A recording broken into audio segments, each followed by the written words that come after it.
Love her is God who is helpful.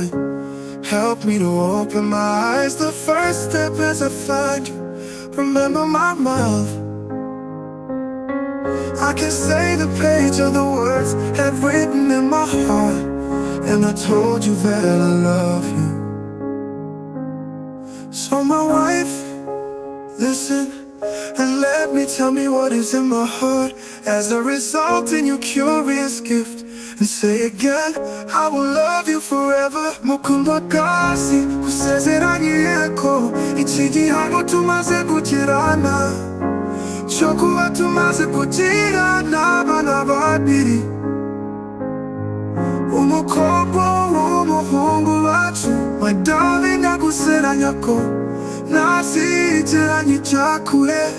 You will belong to me and I will belong to you.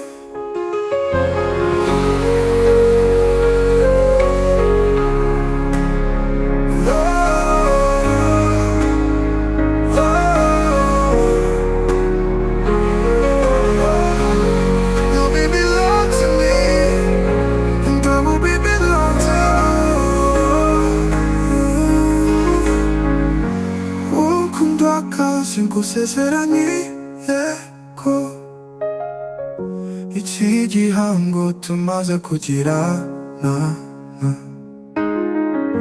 cyo kuba tumaze kugirana abana babiri, umukobwa w'umuhungu wacu.